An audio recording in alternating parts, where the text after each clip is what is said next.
Hello? Hello, good morning.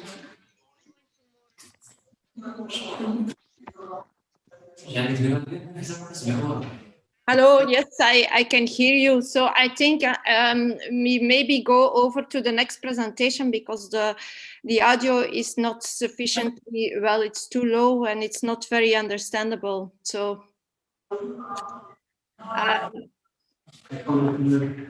maybe at the organizers, the host, do you have the videos of the people that are presenting in this session? We prefer, please, we prefer the presentation than the video. Yes, please. You can ask the author to present directly their presentation. It will be good for us. So you don't have the presentation available? Okay, I will find your presentation on, and we can start by the second one, and we return to you, Anne. Okay. So then I think I suggest to go over to the second paper. Okay. So maybe the second attack is here, is present. Who is presenting the second paper on secure, efficient, and dynamic data search using searchable symmetric encryption? Yeah, it's me, Sarchik. Can you hear me? Yes, perfect, great. So do you have the presentation with you? Do you do the presentation live or you prefer to use the video? I can use video, like if you like I already sent, so I can play the video. It's all right. Sorry, I like your voice got garbled.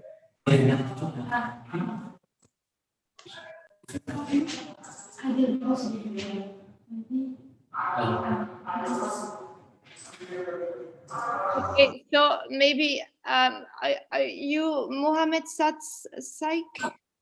Yes. Yes. So maybe you can take over the screen and then present the video locally from your laptop, if that's possible. Yeah. Okay. Yeah, sure. Just give me 1 minute. I'll just open the video. Yeah, that would be great. So thank you very much. And so we go over to then the second talk on secure, efficient, and dynamic data. Just give me 1 minute. I'll just open the video. Yeah, that would be Hi. So thank you very much. And so we go over Good morning, everyone. the second So talk I'll on be presenting our research on secure and dynamic data search using searchable symmetric. This paper was co-authored with my colleague Chandra Singh, Dr. Rima Patel, secure search. Similarly, so I would like to say that nowadays cloud computing is a buzzword. Every organization or individuals are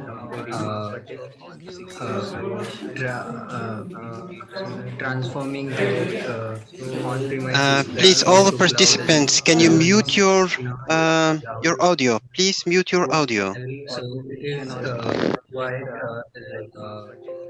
everyone predicting that cloud computing would be the future. But with technology, we need to Please, take all care of participants, can you mute security. Security is the your like audio? Please mute your most audio. difficult thing to ensure, and we need to make sure that there is no compromise in security of users in Please, cloud all computing. participants, can you So mute first of all, your I'd like audio? to Please mute your audio. present the three-tier architecture of cloud computing, how architecture of cloud computing is designed.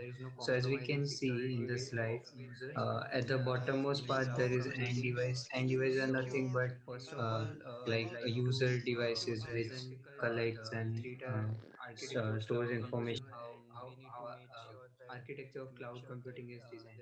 So as we can see in the slide, at the bottommost part there is end device. End device are nothing but like a user devices which on cloud. Now, recently, like there is no introduction of fog computing, which are governed by fog nodes. It is nothing but intermediate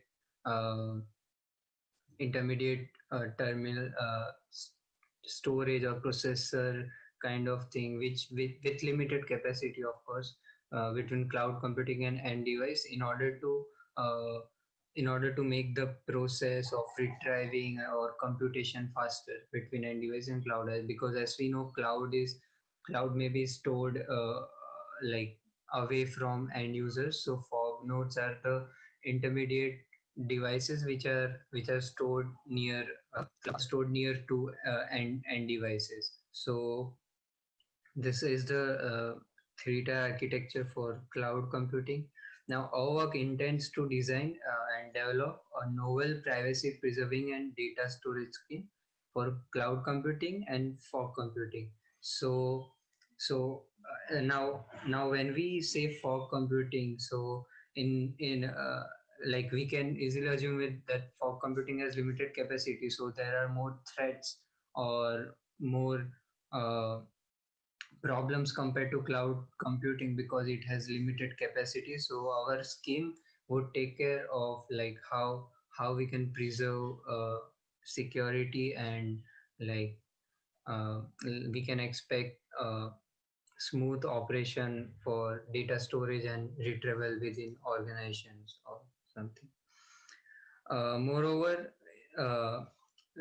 in our scheme, we can I mean, the complexity of searching a particular document, or like if it is stored in cloud computing, we can search the document with respect to keyword in O of 1 complexity. So I'll present that how I'll present in the upcoming slides the whole proposed scheme so we can understand that better. So starting with like as I mentioned, there are many security issues in fog computing due to its limited capacity. So we'll go one by one with all the issues. So first is trust. Now, obviously, like if we are communicate fog nodes are communicating with cloud or end devices or among itself only, so there must be some kind of certain level of trust, so we can ensure that okay, this is trusted node and this is uh, being used in our process for communication. So this is the first thing. Second is authentication. Uh, now all the devices which are participating in a communication process must be authenticated. So like it is obvious thing, we cannot compromise authentication.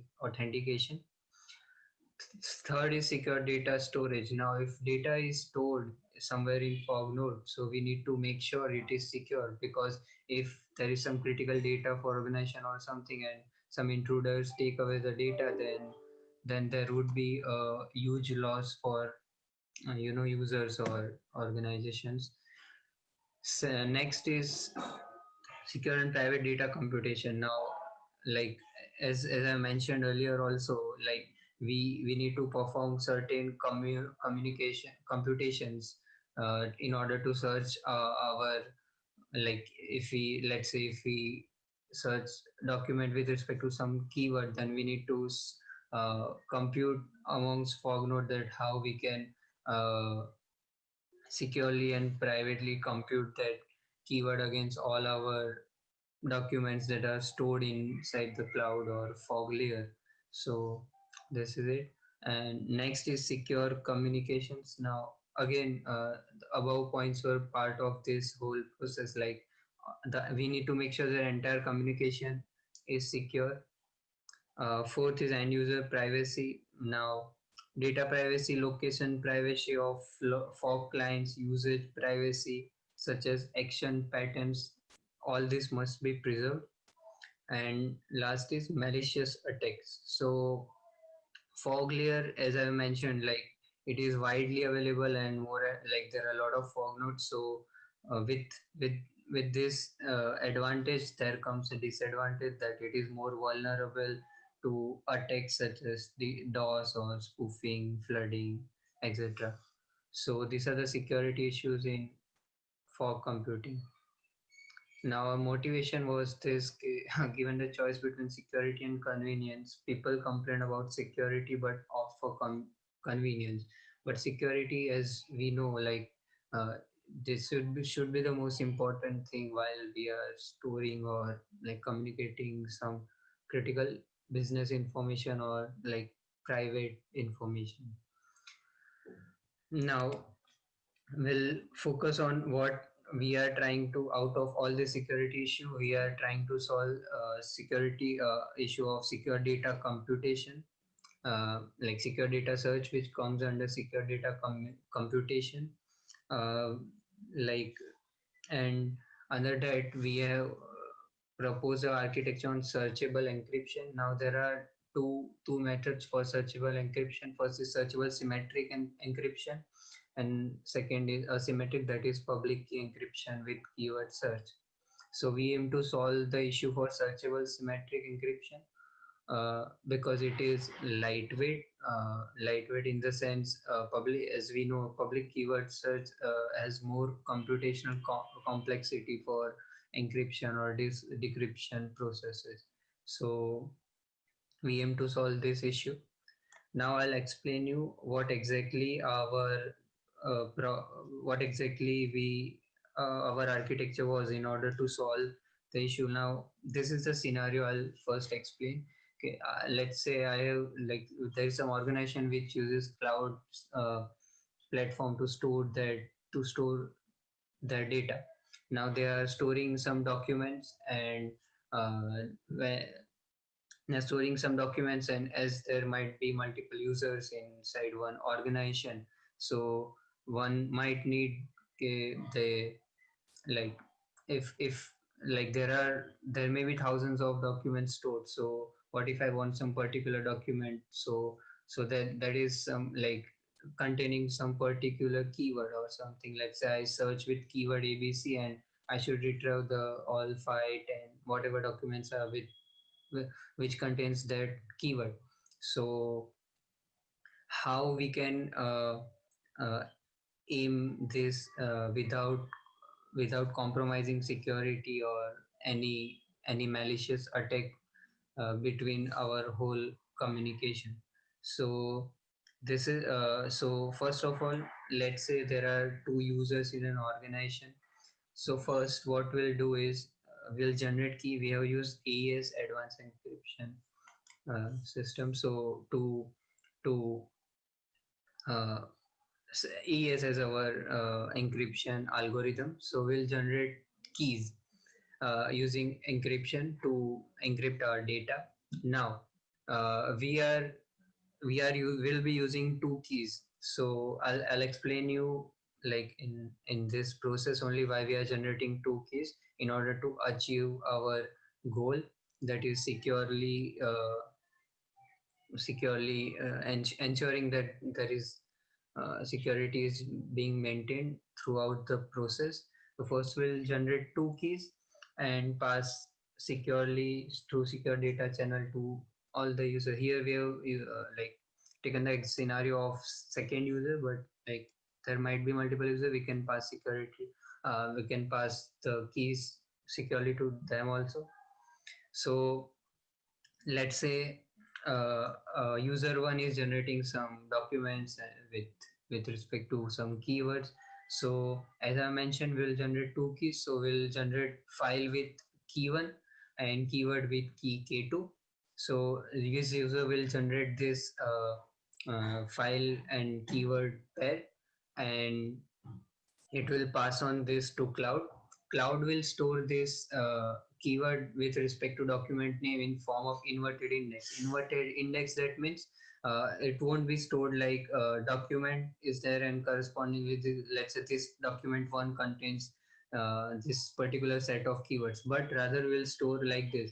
There is some particular keyword and this keyword is contained in particular set of documents. So that is the notion of inverted index. So it is basically used to increase the computational complexity, because like we won't need to search through for each document, but for each keyword we can directly get the list of documents which contains that particular keyword.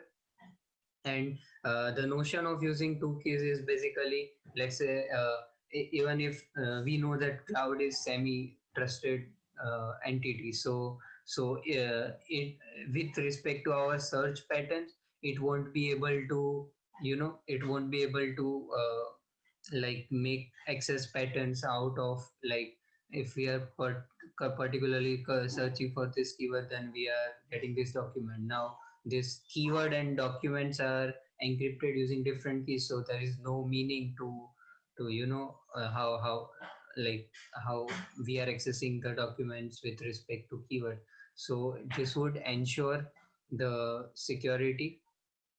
Now once it is stored, it would be stored in fog layers, like this table, so that we can so that when, let's say, user 2 searches for some keyword encrypted with key K2, then the fog layer would compute, okay, these are the list of documents corresponding to this keyword, and send this to user 2, and user 2 will receive the encrypted documents which he or she can decrypt using key K1. So at the end, the user 2 would be getting the desired documents in plain text, in which, like, so our goal is accomplished with all the communication happening on encrypted data only. Even keywords are stored with encryption. So this is how we achieve our goal, and this is our proposed architecture or scheme. So user will be able to decrypt the file, and yeah, well, we can get this achieved.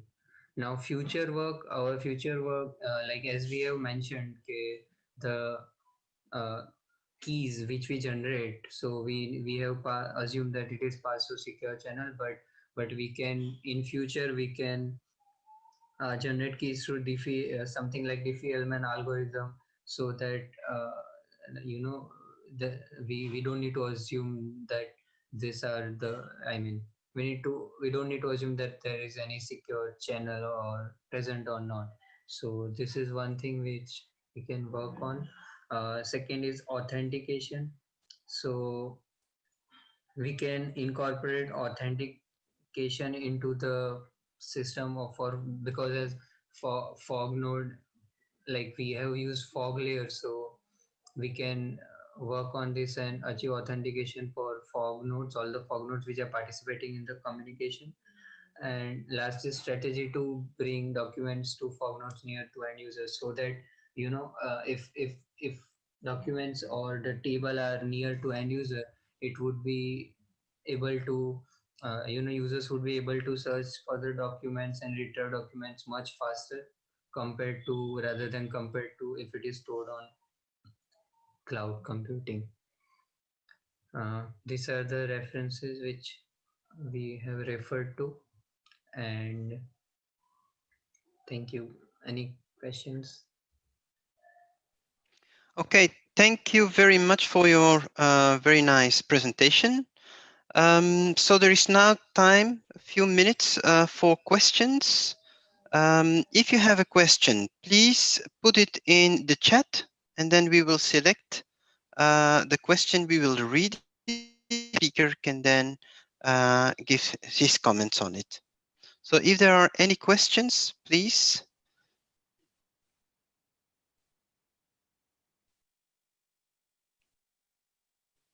So if there are no questions, then I will ask a short question. How will the key refreshment work? So how will you revoke keys? Do you have defined a mechanism for that? I mean, like if we generate two keys, like we have assumed here that we'll be storing that securely, and like as I mentioned in the presentation also that in future we can work on this thing. Like we have currently assumed that we are passing and storing keys through secure channel. So yeah. Okay, thank you. Okay, thank you very much. Are there any other Thank you. other questions?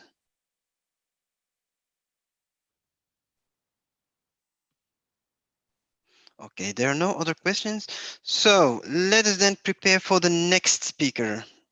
So the next presentation is about cloud computing security classifications and taxonomies, a comprehensive study and comparison by Najat Tisir, Said Al-Kafali, and Nordin Abu Tabit.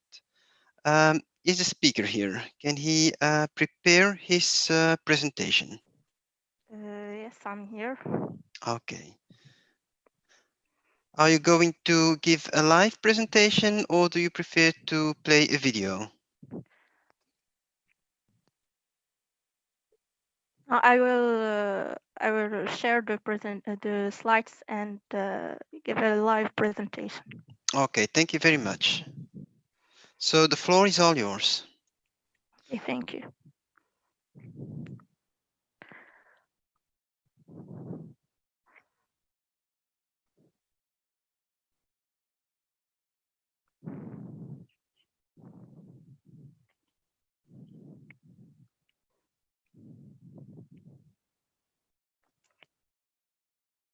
Can you see the first slide?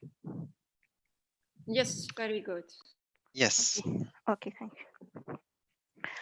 Okay, hello everyone.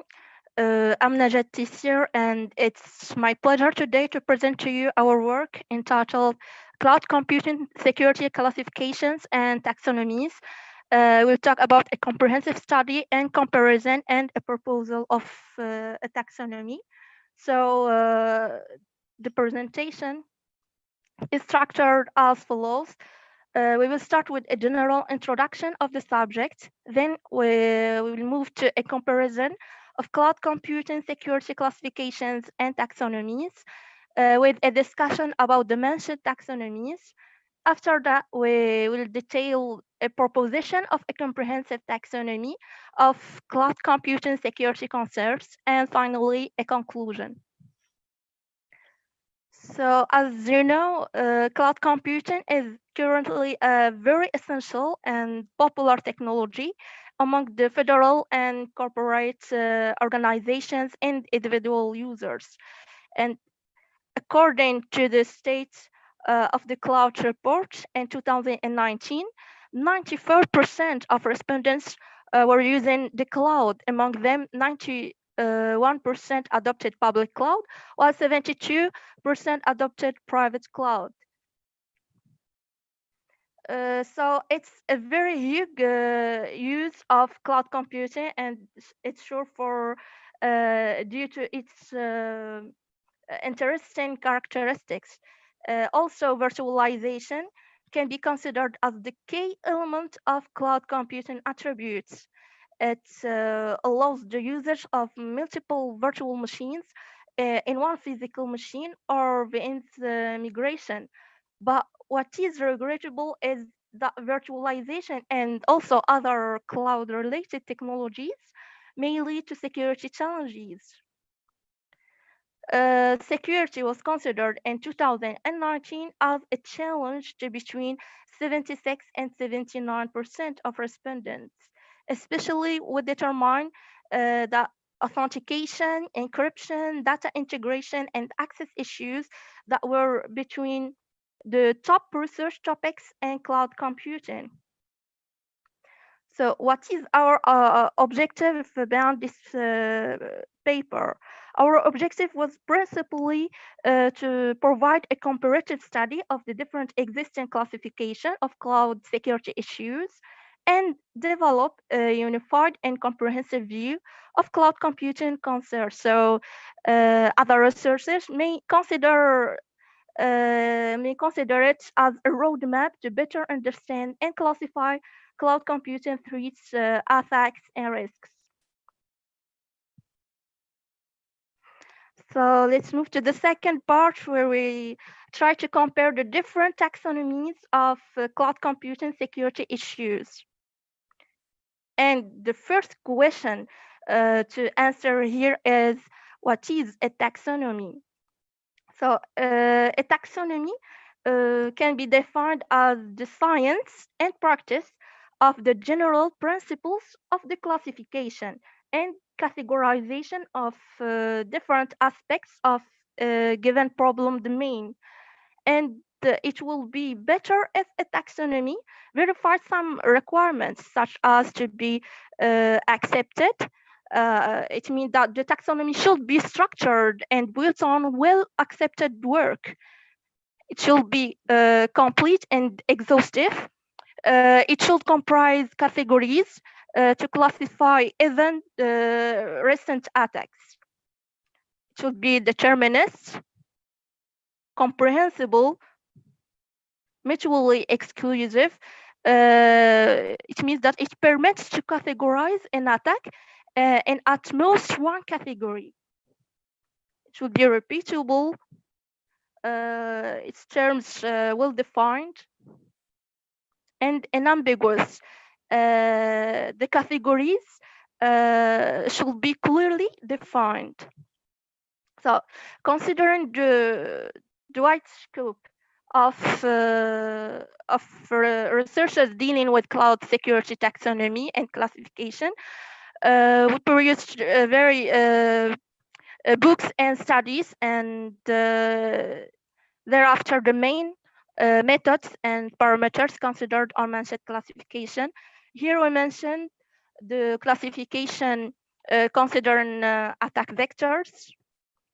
It's here we are seven vectors, which are malware, denial of service, application, network, physical attacks, and attacks on passwords, listening, and the recognition. In addition, we have here 9 attack classes that target the cloud and present variable incidents of each attack, such as theft of service.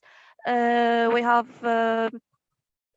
denial of service, side channel attacks, phishing attacks, state sharing, botnets, audio steganography, VM rollback attacks, and malware injection. Also, in the third work, the authors identified the main security threats and vulnerabilities associated with cloud computing and grouped them in 6 categories. We mentioned network security, virtualization in the hypervisor, identity and access management, data and storage, governance, legal and compliance issues. And finally, we have studied a taxonomy that deals with the concept of dimensions. And there are 4 dimensions. The first one is used to categorize the attack into an attack class that is based on the vector attack, while the second is the attack target. And the third dimension categorizes what is being used, I mean, the vulnerabilities and exploit to attack the target. And finally, the first dimension deals with the attacks that have payloads or effects beyond themselves. So this dimension-based taxonomy can be considered as useful, but tends to be general in its approach to classify attacks. So this table summarizes the most important studied taxonomies, and the most important one is the security criteria that we have mentioned. So several studies have identified cloud security threats, vulnerabilities, risks, and attacks, but it's clear from the previous study that there is not a relevant, simple, and comprehensive taxonomy. So to categorize cloud security issues, as we see in this table, some researchers focused on general and traditional criteria, while others specify just a domain or a component of the cloud. Also, some taxonomy or classification terms can provoke misinterpretation on the part of the readers because of its different meanings. So we propose in our taxonomy other classes such as deployment models, multi-domain based classification and attacks objectives. And we keep also some specific classes that make security cloud issues very easy, such as the CI triad, cloud layers, cloud characteristics, stakeholders, rules, cloud-specific security issues, and also cloud composition. So this graph summarizes all these class, the adopted one and the added one, used in our taxonomy. So there are 8 classes. In this part, we will talk about our comprehensive taxonomy. So it's clear from previous studies that there is not just one logic for all classifications of cloud security issues. In our proposed taxonomy, we consider all the important aspects of 8 classes. We'll talk about service models based, if it's software, platform, or infrastructure as a service, component based, if it's technical, operational, or business. We'll take stakeholders rules based, if it's due to provider, consumer, or service. Cloud specific security issues based, if it's specific or generic. Of security attributes based, it's the CI triad, confidentiality, integrity, or availability. You have composition based in deployment models, if it's a community cloud or private or public ones. And we'll talk if we'll classify it in each domain, multi-domains based. Also, we have considered 6 categories. It's the first one, it's access category. It remains one of the greatest cloud security challenges. It includes all the physical access to the cloud infrastructure, credentials, and authentication violation, malicious outsiders, and identity management account, and so on. The second category is data category. It's also a very sensitive concept. An error in its treatment process can greatly influence the security and the performance of the overall system. And in general, we should take into consideration data availability, location, cryptography, privacy, storage, sanitization, and work hard to avoid there are data distortion, disruption, destructions, and disclosure. The third category is network category. It includes security issues in both the traditional computing environment and the cloud computing ones. It principally includes protocols and standards issues, internet dependence, mobile platforms, network security configurations, and also network availability. Then the next category is virtualization. It's also a very important and specific category. It embodies all the related virtualization and hypervisor issues, such as the hypervisor vulnerabilities and related attacks. Then we have the cloud infrastructure.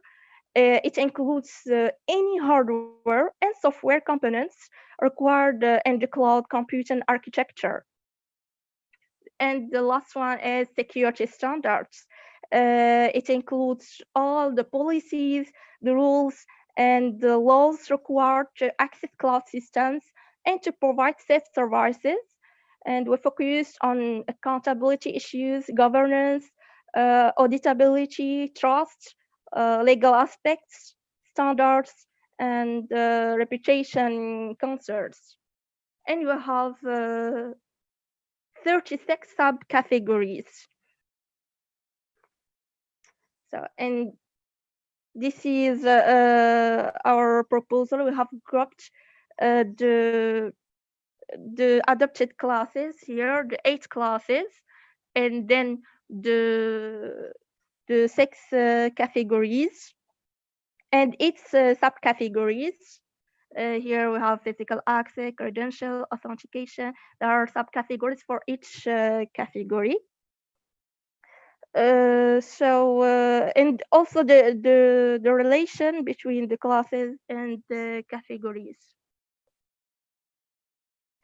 So to conclude, cloud computing is a technology that intends to make human beings' life easier and more comfortable. It offers tremendous advantages to consumers, but security is still a pressing issue, especially with the inheritance of new threats and risks from these technologies during virtualization. So in this study, we have studied the previous literature works related to taxonomies and classifications of cloud security issues, targeting a specific cloud service or a particular kind of the cloud system. Also, we have analyzed and compared the choices of classes, categories, or domains for each author. So our purpose to attend was to understand the nature of any newly introduced threat or attack, categorize them, and explain the relation between threats and other categories or subcategories.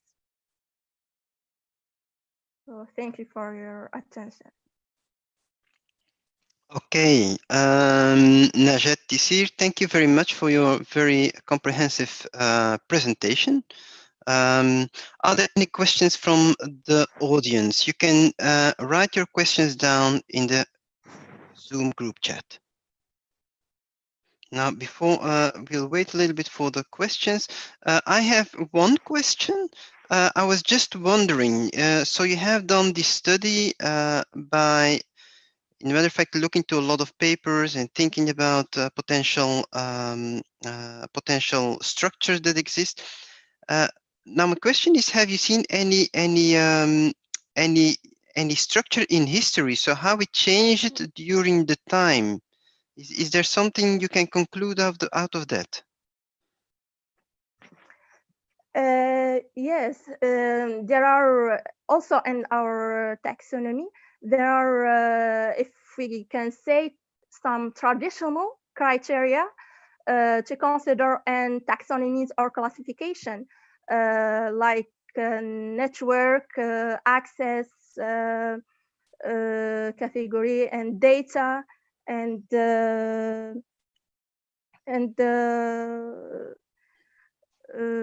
data and virtualization also. But what is new? It's categories related to some new attacks and threats. Like we consider the security standards category, and the classes also stakeholders rules. We have some components base. There are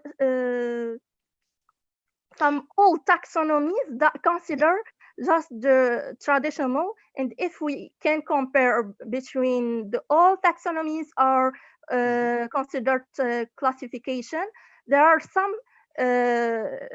it's obligatory to find some common and traditional criteria.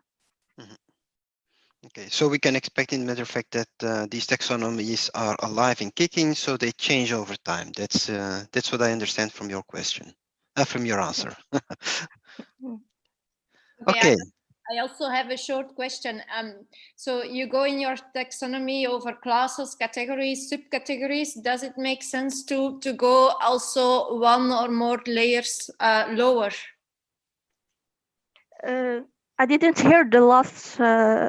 Yes, does it make sense to go also deeper in your classification? So you have categories, subcategories. Is it feasible to go deeper, one more levels? Yes, in fact, there is a comprehensive and general taxonomy to classify the threats or the attacks, but we can just specify, for example, the virtualization threats, and go more deeper to classify just the attacks related to one category or one class. Okay. Okay, good. Okay, so thank you very much. I don't see any questions here in the Zoom chat. Let us thank you again. We are very sorry that we cannot give our audience any applause, but okay, we'll do our best. So let's go then to the next speaker, Anne. I suppose that you will present yourself. Yeah, so the next presentation is on edge supportive secure mobile augmented reality architecture for healthcare. It will be presented by myself, and it's, as you will hear also, it's joint work with colleagues from Sri Lanka and University of Finland. So I'll go over to a movie presentation video of this paper. So if I can share the screen. Yes, let's try to open. So we see your screen. Yeah, okay. So. Okay, good. So this paper deals with an edge supportive secure mobile augmented reality architecture for healthcare. It is joint work with colleagues from University of Oulu and University College Dublin. If you have any questions, you can address them to me to the following email address. First of all, the title of the paper consists of two main parts. So there is the augmented reality part, and there is the edge-based computing part. Augmented reality is used to provide computer-simulated assistance to users, as you can see here in a surgery room. It is typically used to receive additional information in order to obtain a better understanding of the situation.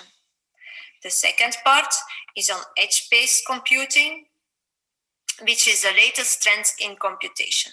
Instead of cloud computing, edge-based computing, like data processing and data access, is locally executed on an edge server instead of a centralized server. Consequently, computing offers thus less latency, less jitter, more location awareness, and is typically executed via mobile phones or tablets. Currently, most of the existing mobile augmented reality applications run as cloud-based solutions. However, due to the disadvantages of this delay, jitter, etc., it makes sense to consider the applications in an edge-based architecture because, for the moment, also edge-based computers become more powerful.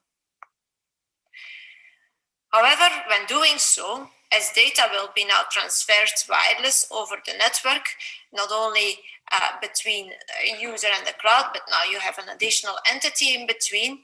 And in particular, it's on healthcare related applications, and there's very sensitive nature of the data, which is circulated all over the internet at different places.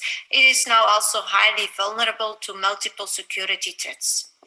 Therefore, the goal of the paper is to first analyze all the security threats for this edge-based architecture and propose possible solutions by understanding the communication flow.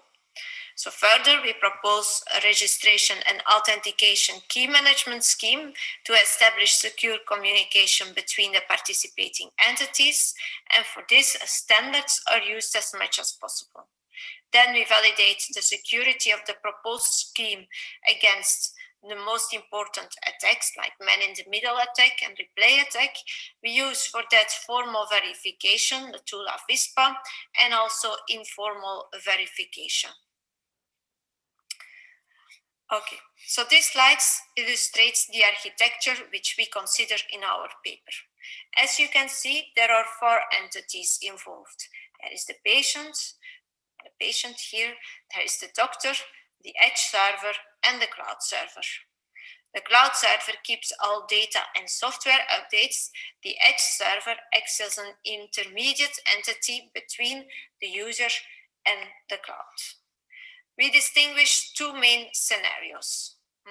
First scenario is patient identification and information retrieval, in which the registered doctor uses the registered mobile augmented reality device and logs into the system. Then the doctor inputs the patient identity details through the user interface and requests the edge server for previous medical histories and reports. The edge server verifies the device and the login credentials of the doctor and retrieves all the data related to the patient from the cloud and stores it in its storage. Next, the edge server sends the specific details requested by the doctor to the mobile device. And finally, the mobile device displays the information in the augmented view of the doctor. So the second scenario of the application is that the doctor gets assistance through the augmented view of the X-ray MR scan report. So here the doctor places a marker on the patient's body he or she wants to examine, holds the device on top of it, and requests the application for an augmented view of the X-ray or MR scan report. After that, the service request and the device camera input are passed on to the edge server. The edge server then retrieves the respective X-ray MR scan report from its database and sends it back to the mobile device. The mobile device simulates the augmented scene with X-ray MR scan report. Now let's go a bit deeper in the security analysis. For this, we considered for each of the vulnerable parts in the architecture, the type of attacks and the potential solutions. First, with respect to the user's device, it is clear that the application type attacks, like the ones mentioned in OWASP, are relevant, together with some more recently detected attacks, the PlaceRadar, ClickCheck attacks. And the main solution to overcome these attacks is to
Hello, Anne. I think you are muted because we don't hear you anymore.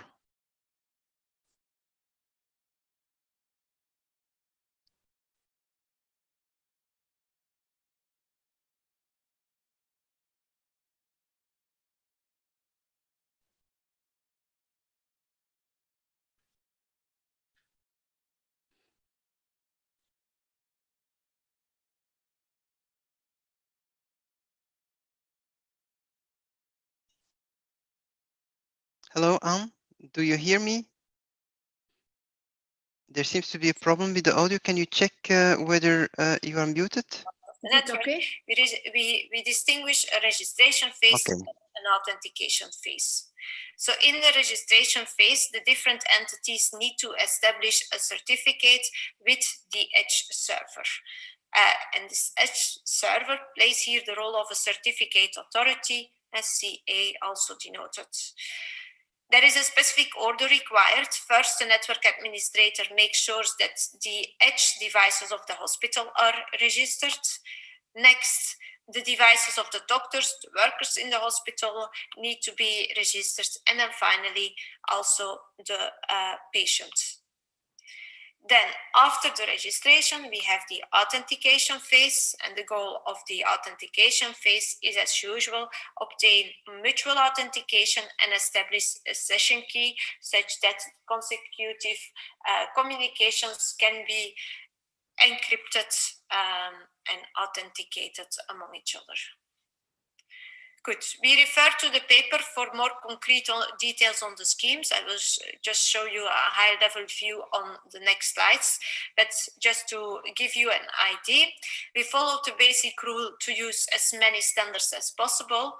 And this ended up in the use of the following primitives. So we have an X509 certificate for the Edge server. We have smaller certificates, which are elliptic curve, cube, and stone certificates for the users and their devices. We use the authentication encryption standard for encryption. There is elliptic curve cryptography as public key mechanism, and related primitives of public key mechanisms are the signature, which is a Schnorr signature relying on elliptic curve, and also elliptic curve Diffie-Hellman key establishment to make a session key. Furthermore, we assume multi-factor authentication of the users. So the users, in order to log in, they need their device, they need a password, and they also rely on facial recognition. So that's the biometrics related data which is included. And then last of all, encryption puzzles are used in order to avoid denial of service attacks. Just without going into detail, a high level of the different steps, the message flows that have to happen during the registration phase between the network administrator and the Edge server. So here you can see again the registration phase here between the doctor and its device, and same for the patient and the Edge server. And then finally, you have here, I have a high level view of the authentication phase between the user, registered user and its device, and the Edge server. Okay, good. So once we had defined these security schemes, they also needed to be evaluated with respect to security. And for that, we started with a formal verification, and we used the well-known Avispa tool. So it's frequently used for the security analysis of security protocols. In the Avispa method tool, the protocol first needs to be written in the high-level protocol specification language. After that, this HLPSL code needs to be translated into the intermediate format, which is then input to the backends of the Avispa tool to analyze if the security goals are satisfied or violated. And so we have worked with the default backup server is the on-the-fly model checker of our OFMC server. So, and from the simulation results, so you see here the report of the simulation results, it is verified that the proposed protocol is secure against the man-in-the-middle attack and the replay attack. So in addition, we also informally verified the protection of the scheme with respect to the most common types of attacks as mentioned here. So you see the first three attacks: impersonation, privileged insider attack, and message tampering attack.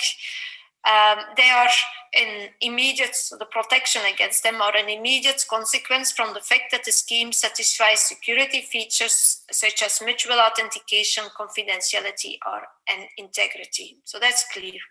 Protection against denial of service attacks is already set because we use puzzles for it. And then protection against the password attacks also naturally follows from the fact that it's a multi-factor authentication scheme. So relying, in addition, besides the password, also on the possession of the device. The doctor needs to log in with the device, and biometrics information like the facial recognition. So this brings us then to the end of the presentation. And what we have done here is we have proposed an edge-supportive, secure, mobile augmented reality architecture. We call it the ESMAR architecture, focused on the use in the healthcare domain. We started with an analysis of security threats specific for this ESMAR architecture and some real-life scenarios. Based on that, we proposed the registration and authentication key management scheme. We used widely accepted formal and informal verification methods to validate the security properties of our proposed scheme and to show that the proposed schemes offer the required security features to be implemented in real systems. In future work, we plan to implement the scheme. So for the moment, it's only implemented in a logic language, not really in real devices. So we plan to implement them and to do then thoroughly evaluation on the performance with respect to latency and computational power. And in addition, we will also compare the performance results of the proposed solution to the classical cloud-based approach in order to validate the added value of our ESMAR architecture. So that was the presentation. If you have any questions, I am very happy to answer them. Thank you for your attention. Okay. Okay, thank you very much, Anne. Are there any questions from the audience?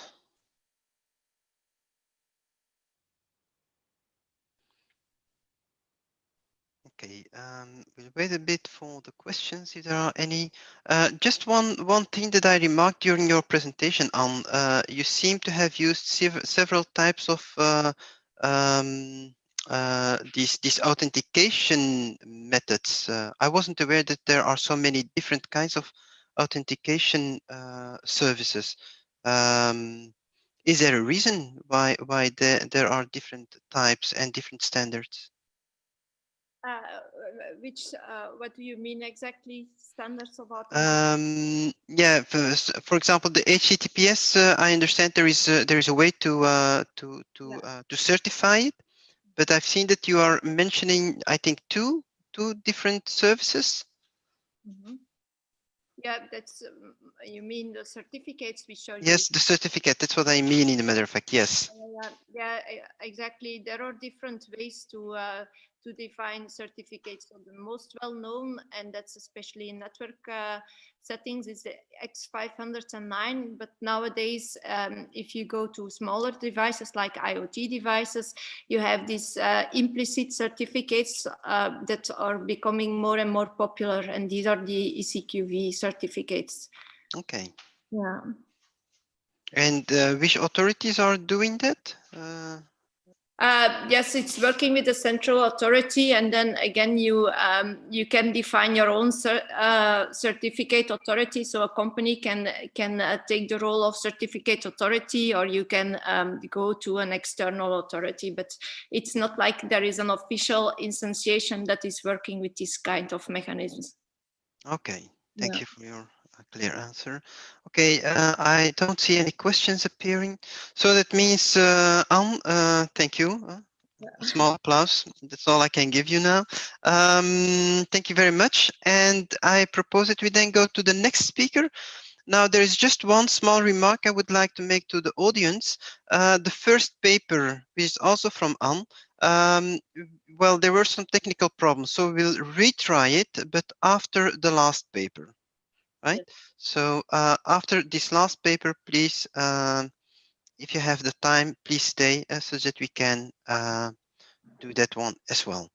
So the next paper is titled "Towards Smart Blockchain-Based Framework for Privacy-Preserving Data Sharing in Smart Cities," and it is from Dries El-Majdoubi, Hanan El-Bakkali, and Suad Sadki. Dries El-Majdoubi. Hello, everybody. Can you hear me? Yes, please. Yeah, thank you very much. I will try just to share my screen.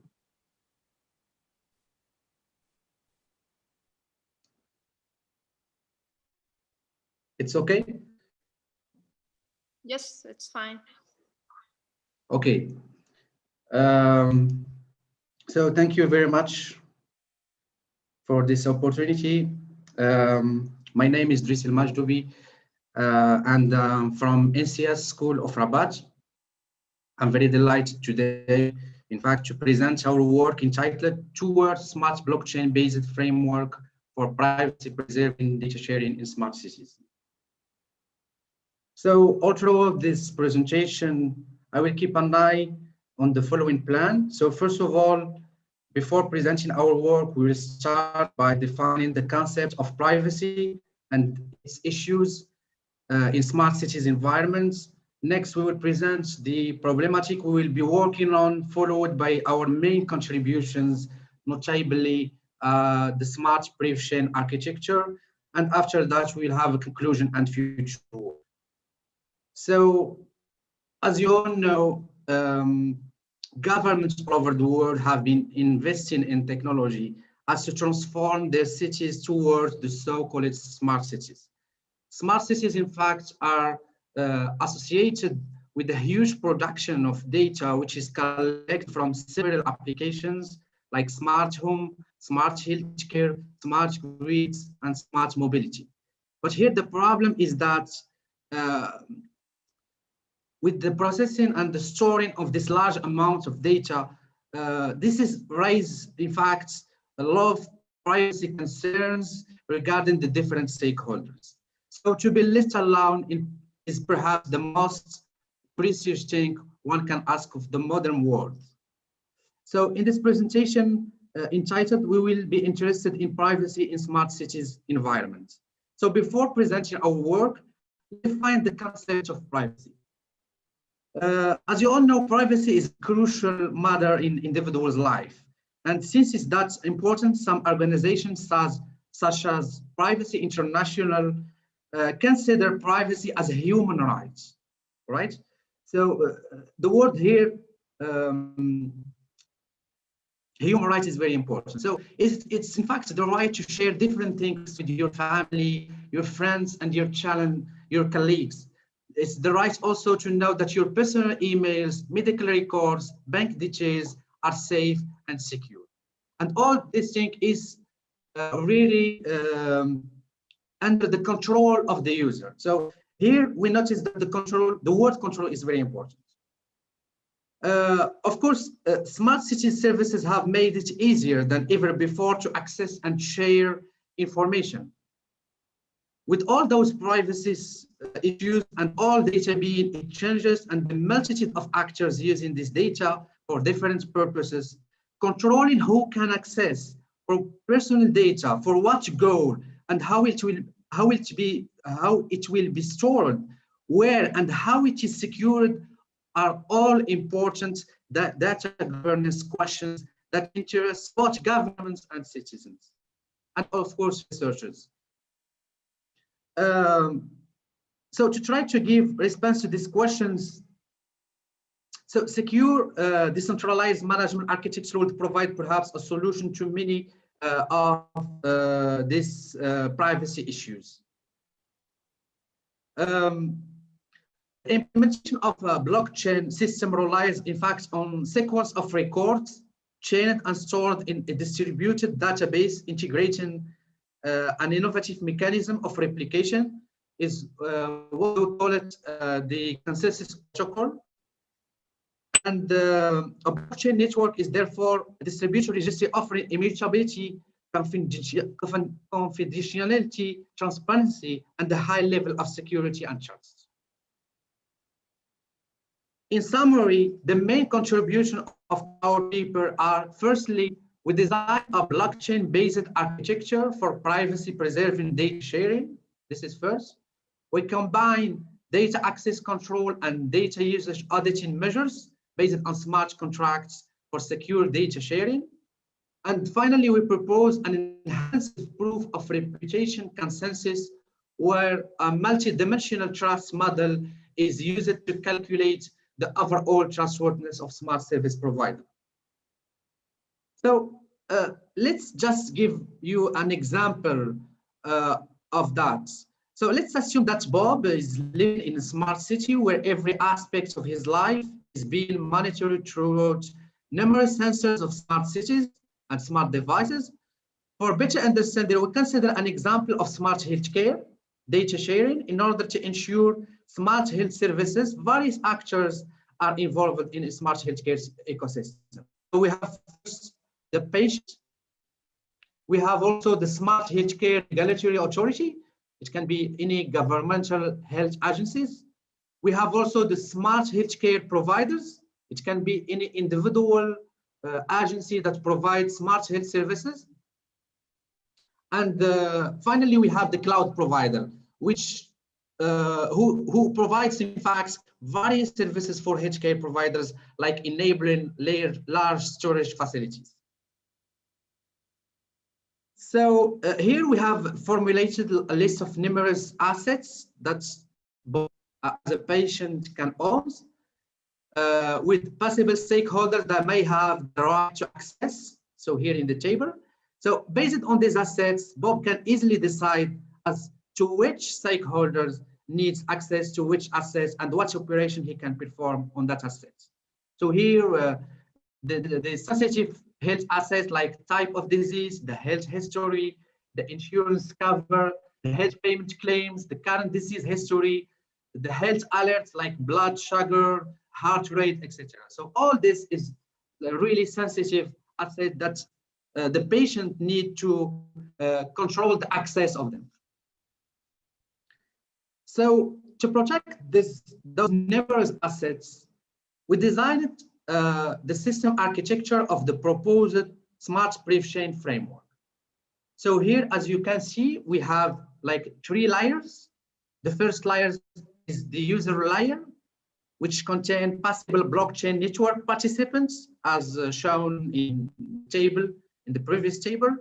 And in our case, we have like 6 stakeholders and Bob, the citizens who use the smart healthcare services. We have the data layer or storage layer. So instead of saving citizens' data over blockchain, we use cloud-based data storage to store encrypted data blocks. So here is very important. So the cloud is connected to the blockchain network, and once the data stored in the cloud storage, the cloud service sends the hash of this data to the blockchain network. And we have finally the main important layer, which is the control layer.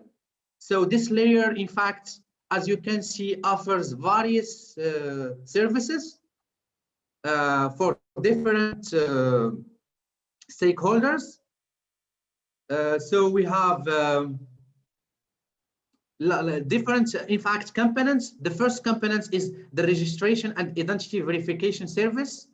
we have the consensus nodes, which are the nodes that participate in the implementation, in fact, of the consensus algorithm. And we have, finally, the main important component is blockchains. So here, as you can see in the figure, we have, in order, in fact, to establish a secure environment, we have chosen to have two types of blockchain. The first one is data chain, and the second one is, in fact, the log chain. Right? So, of course, data chain is mainly used for data access control, and blockchain is used in fact to form a reliable and tamper-proof data access record. And both of them contains, in addition to the main transactions, log transaction and data transactions, the trust transaction, which is very important. In fact, we have chosen to use this kind of transactions in order to implement the consensus protocol based on trustworthiness. So here, an overview of the different transactions and the data structure of these different transactions. So as I have said before, so our goal is to use trust transactions in order, in fact, to implement a new protocol, consensus protocol based on the trustworthiness. So the goal here is to calculate the overall trustworthiness of service providers. First, to serve as the incentive for block publication. Second, to be used to reward the service providers with high trust and punish those that might negatively affect system decisions. And after that, to provide enough information so that a citizen, for example, can have an answer to the question if he can rely or not, for example, on a specific smart service for data sharing. And we can note that here, every node in the blockchain, I mean, service providers, runs the analytic hierarchy process, EHP, algorithms in order to generate the trustworthiness lists. So here, in our protocols, we make three assumptions about the blockchain network. So first of all, we assume that we have partial synchronous network, secure channel, and also a membership eligibility process. So before a service provider can be accepted, he needs to pass through this eligibility process, membership eligibility process. And only the service providers that have an average of compliance of law score and compliance of preferences score that is higher than a threshold can be a participant. So here we present the different steps and round, in fact, steps of the protocol. So we have, first of all, the broadcasting transactions. So the regulatory authority broadcast trust transactions to everyone in the network. And we have the trust ranking list generation. So when the number of transactions is we have a number L of transactions. So every node runs, as I have said before, the EHP algorithms to calculate the ranking lists and the ranking score. After that, we have the minor selection and the block construction. So every node needs to check if it has the highest trust ranking, and if so, it constructs the block as the selected minor node. And the publisher here is, of course, is rewarded by increasing the trust ranking. The final step is the block verification. So, of course, the verification of the signature, the trust ranking list is recalculated based on the verified transaction, and after that, the trust ranking list is updated. So we have here a small brief discussion of our security properties in our architecture compared to other existing architecture. In terms of security, the security of our system is multi-level. We have a lot of level of security. First of all, authentication. Second is the encryption, and third is the security of the protocol. We have also the privacy. So data concerning user privacy is encrypted and stored in the cloud, and any access to this data requires permission from the data owner. And lastly, we have security and in our permissioned blockchain. So I noticed here that we use a permissioned blockchain because we have determined precise actors and stakeholders. And we adopt the trustworthiness-based consensus algorithm, which is not an obstacle, in fact, to scalability, as there are no complex mathematical problems to solve it. Comparing, for example, to the proof of work, consensus algorithms, or other type of consensus protocols. So here, a brief comparative study to other existing architecture. So we notice here that we have a lot of differences and advantages comparing to existing works, especially I noticed that we take into consideration the compliance with laws and the accordance with citizens' preferences, which is two factors very important today to be compliant with law, in fact, in terms of privacy and security. So in conclusion, we designed and evaluated smart data sharing architecture on smart contracts. So the proposed solutions aim to secure data sharing between different stakeholders, and it used proof of trustworthiness as a consensus scheme as a hard security solutions. And the proposed consensus protocol follows a multi-dimensional trust model with the goal to calculate the overall trustworthiness of smart service providers. As future directions, we aim to cover more data sharing scenarios and implement the architecture using real blockchain platform that supports coding smart contracts.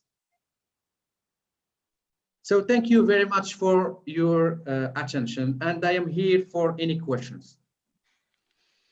Okay, thank you very much, Dries. It was a very interesting and comprehensive presentation. Are there any questions from the audience?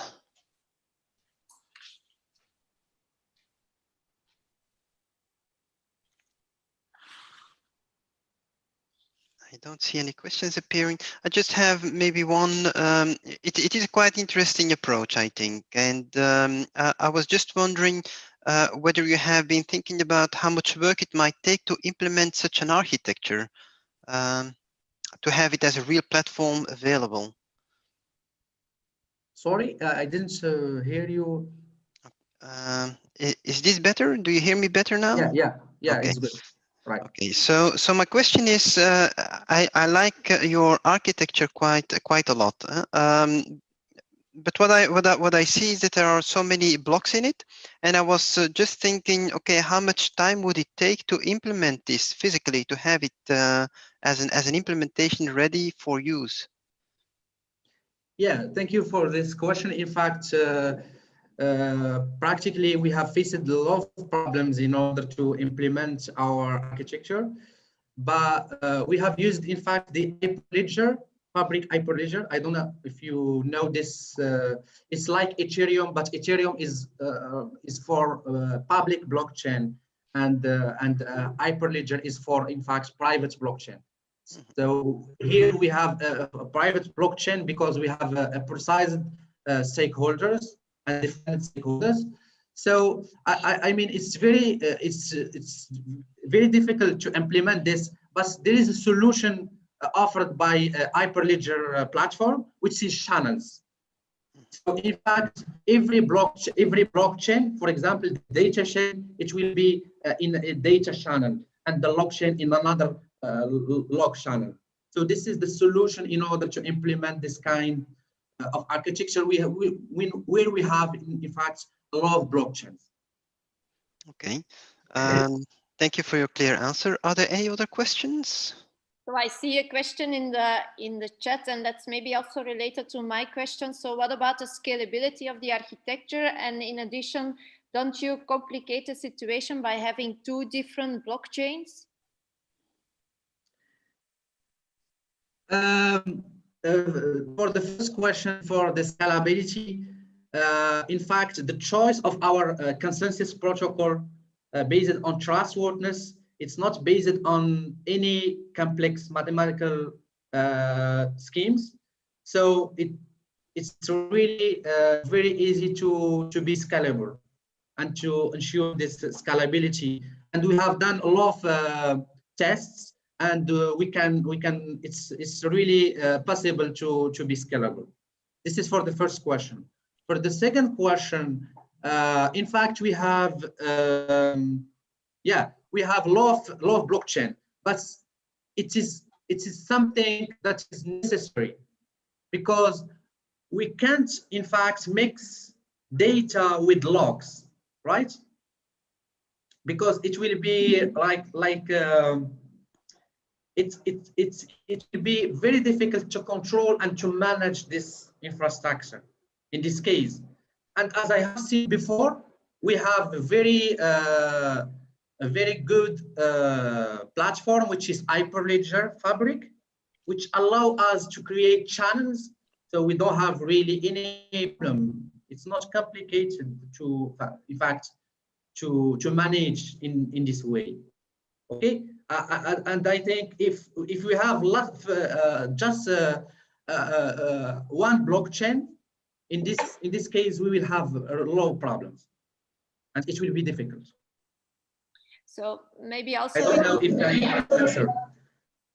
Maybe also regarding this blockchain, aren't you then in conflict if you say that you are in accordance with the laws, and one of the important laws in the GDPR is the right to be forgotten, but if you keep everything in a log chain, how can you then be ever forgotten?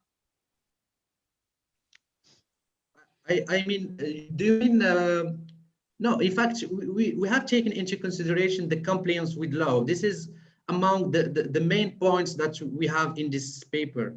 And this is, in fact, in the eligibility process, to be membership of the blockchain, you need to have a good score with compliance with law first, is a condition before to be participants, in fact, in this blockchain.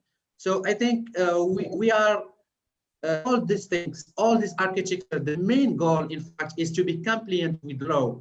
And the law, for example, the GDPR, among the main concepts in the GDPR is to give the user or the citizen or the patient the right to control the access to his data. And this is something which is allowed by our architecture. But another part of this law is the right to be forgotten. Yeah. I mean, this is. I understand. Do you mean about you speak about the blockchain, right? Yes, indeed. Okay. I understand that. In fact, for blockchain, it's allowed to the choice of the patient. If, for example, the patient don't want to for example, to store his logs, it's right. It's his rights. So we have this possibility in our architecture. So the blockchain is here for those patients who want to have their histories, and another way is also to, in case of conflicts, we can see in our log chain to see which is the responsible of, for example, malicious access or others. So this is the goal of blockchain. But we have finally we have the choice of the patient here. Okay, I think yeah, the concept of being forgotten, maybe that's something that still needs to be worked out a little bit more. If there is still one other question, And it is from Gaula, who is asking, what is the method to choose the perfect solution? What is the message? Measure, yeah, to choose the perfect solution. So I suppose that Gaula means how do you so what is the metric? I think she means what is the metric that you use to make a to create a perfect solution. So if I understand the question, what are the factors or the criteria that we have based on we have choose the solution? I think that's Yeah. yes. How you could interpret the Yeah. question? Yes, I think so. Yeah. So I think first of all we have the compliance of law. We have the security and privacy. Yeah. So this is and how do you measure it? I mean, what's the metric that you use to define we are compliant with the law? That's a bit the question, I think, here. yeah. So I think it's the compliance with the score that we calculate here in the we have in fact two score. We have the compliance law score and the compliance preferences score. So and in the algorithms, so we calculate the average of those two scores, and it's a condition to be eligible for the blockchain, in fact. Okay. Okay, thank you very much. It seems to be a quite it seems to be a topic that interests a lot of people.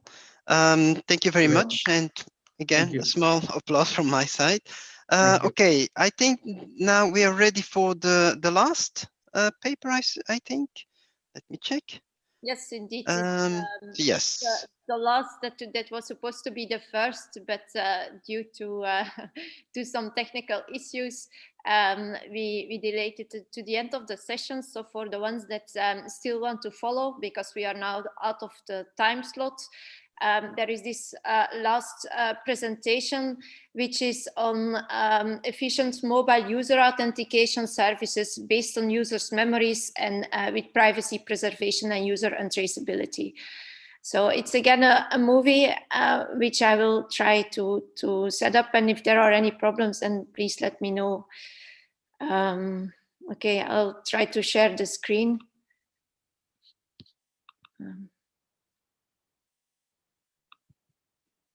Okay, that's good. So this paper presents an efficient mobile user authentication service with privacy preservation and user untraceability. It is joint work with colleague Abdallah Touhafi, and we are both from Vrije Universiteit Brussels. In case you have any question, you can always contact me on the email address written below. So first of all, for almost every service on the internet, a user needs to log in, and the server offering the service needs to check the authentication of that user. Problems regarding this authentication process are identified as the second most serious vulnerability in the OWASP Top 10 on critical web application vulnerabilities in 2017. There are different ways to realize this authentication of the user, and the most famous ones are the following. So first of all, a traditional authentication scheme, like you see here in this box, relying on the input of username, password, or PIN code is pretty insecure, as passwords often do not possess sufficient complexity, making them vulnerable to dictionary attacks. Second, there are the multi-factor authentication mechanisms, where besides knowledge-based factor, for instance, a password and username, also possession factor like a smart card and inherence factors like any type of biometrics-related information such as fingerprint or iris scan, etc. are required. So the main disadvantage of these schemes is that they have a higher hardware cost to be realized. Then there are the alternative schemes, like graphical password schemes or more advanced schemes where the user needs to upload their digital memories. These schemes are not always that user-friendly. And then finally, there is the last category, These are the question and answer schemes typically used for by smartphone users, and they rely on the input from the smartphone sensors, for instance, a motion sensor, and applications like calendar, usage history of phone calls, etc. So the advantage of this method is that questions are generated related to the knowledge of short-term history, which is more resistant compared to long-term history against attackers exploiting public accounts. And it is in particular on this last method that we will also focus in the rest of the paper. So the main idea to start with this paper is that we found it remarkable that limited or almost no attention has been given to the privacy of the answers of the users in this type of question and answer schemes. And since the General Data Protection Regulation, GDPR, is in Europe active now already since May 2018, it is important to consider the inclusion of efficient mechanisms to ensure user privacy on the responses of the users in these question and answer schemes. To position ourselves with related work, we see that most of the papers consider an architecture as presented on this slide. There is a registration center which takes care of the registration of the user only in the initialization phase. Afterwards, in the authentication, only the user and the service provider are involved. These schemes are very efficient. They can offer security features, interesting security features, but have the main disadvantage that once the user has registered, it will receive unlimited access to each of the service providers. And the only way to block access to the service providers is to introduce revocation lists at each of the service providers, which is of course a very unpractical solution. To solve this revocation issue in a more practical way, especially since it frequently occurs in online services, we will use the following architecture. It's also the architecture which is proposed in the famous Kerberos protocol. So what you can see here is that the registration center is replaced by an authentication server. It's called an authentication server, AS denoted here. And if you have the two processes, the registration, it takes also the role of the registration, like the registration center. But as you can see in the authentication process, where in the first architecture is only between user and service provider, in the second type of architecture, also the authentication server is involved. So if we go into more detail regarding this authentication process, you can see that there are 5 different steps distinguished. So first of all, the user sends a request access to the service provider, and this is the step 2A. And then it receives a notification from the service provider, which also forwards the request to the authentication server. There, the authentication server checks the validity of the request and challenges the user based on the stored question and answers information received from the registration phase. If the user is able to provide the expected input, the authentication server will then finally send the approval to the service provider. So that's the complete process in the authentication phase. Now, just shortly to mention, in our scheme, we use cryptographic operations. We rely on elliptic curve cryptography with respect to the public key operations, and elliptic curve cryptography relies on the hardness of both the discrete logarithm and the discrete and the Diffie-Hellman problem. We also use one-way collision-resistant hash functions, where you have here the concatenation of different messages and have as output a fixed output value, for instance, on 256-bit output. And then there are the symmetric key encryption and decryption algorithms with a common shared key K, which are denoted as follows.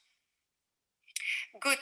Regarding the assumptions made in the scheme, so first of all, we consider a secure channel between the service provider and the authentication server. This is logic because both are powerful enough and there exist enough standards to realize this secure channel, this secure connection. Second, we also consider the existence of strong and reliable question and answer mechanisms at the user side.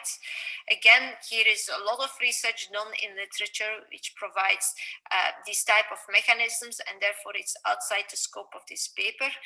And then finally, regarding the security analysis, we consider the presence of a passive and active attacker, meaning that the attacker not only is able to eavesdrop on the channel, but they can also actively replace, drop messages in the communication channel. So for our proposed scheme, we aim to provide the classical security features, like in most of the schemes, confidentiality, authentication, and integrity. But we also want to add two more innovative security features like anonymity and untraceability. So it means that when it allows anonymity, in any case, allows the user to hide its identity when it logs into a particular service. And even when the user logs in different times to the same service, the attacker is not able to link the activity to the same user. And that's the untraceability feature. And then finally, we also include the feature of protection against honest but curious authentication server, so a semi-trusted authentication server, which means that the authentication server is not able to take over the role of the user and thus be able to reveal private data of the user, like the answers and the questions, but instead is performing all the required operations from a security point of view. Okay, so for the actual scheme, we start with the registration phase.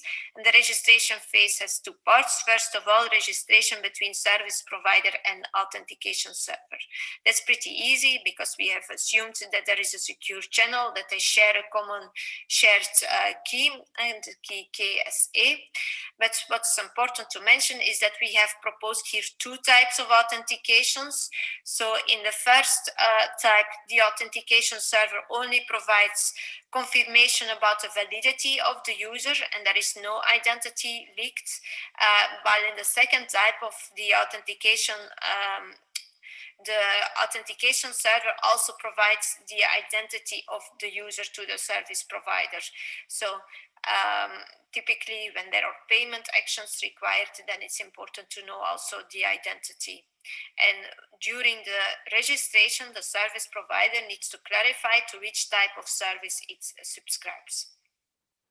Then next, we have the authentication between the registration between the user and the authentication server. And what you can see is that identity and certificates, they are exchanged from the user to the authentication server using a session key, and this session key is making use of random elliptic curve points. Then the registration continues because thanks to the usage of the session key, nonces can be shared in the previous phase between the user and the authentication server. Then the user, it's a multi-factor authentication, enters its password and its username. B is a secret data stored in the at the side of the user, and it's used to update a password. In any case, using this operation, we obtain a secret information, and this information is then later used to key the answers. So when we have questions and answers, the answers are keyed, are kind of hidden formats. And then later on, the questions and the keyed answers are sent to the authentication server together with the hash value, which includes the nonces that have been previously shared between authentication server and user. Okay, Good. So that was about the registration. Then we have the authentication. So as you can see, authentication, we have already said, consists of these 5 different steps. It's translated in a scheme with respect to cryptographic operations, which are mentioned in here. I'm not going into all the details because of lack of time, but what is important is that we use, you see here, CQ1 and CQ2, 2 random sets of question and answer pairs. So for the first pair, the questions are used, and for the second pair, the answers or the keyed answers are used and sent to the user in encrypted format. The user can in this way, in one phase, reveal that the authentication server is authentic, and the authentication server can, after receiving the response of the user, verify that the user is authentic. So here you see some more details on the notations used in the previous slide. So for instance, you see we use groups of questions instead of only one question, and that is to increase the entropy. Okay, now we have compared our scheme with respect to other related work on authentication schemes for the different security features, the features mentioned above. And so you can see that we are the only scheme that is able to offer untraceability and also features related to identity-based cryptography, which here refers to the fact that we link the identity with the public key of the user as we also submit its certificate. So you see also the cryptographic operations which are used in the different schemes, and the only other scheme that also offers some kind of security features is using pairing operations, which you will now see in the next slide, where we compare performances of our scheme with this other scheme FAR. And if you see here for registration and for authentication, then for registration, in particular at the site of the user, there is a huge performance difference between our scheme and the scheme of FAR. And it's even more remarkable if you look at the authentication phase. Here for user, authentication server and service provider, the difference in timing between our scheme and between their scheme is much higher. So this brings us to the conclusion. We have shown a highly efficient authentication scheme which can be applied on top of any question and answer based authentication mechanism, offering privacy of the answers to the user. And the scheme provides some interesting security features, like, for instance, anonymity and untraceability.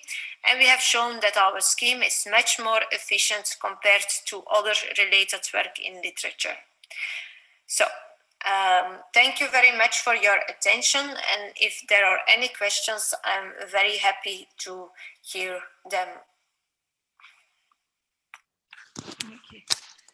Okay, thank you very much. Are there any questions?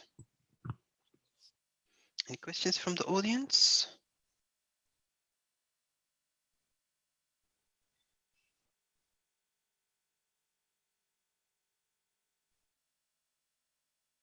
Okay, I don't see any questions here. So thank you very much for your presentation.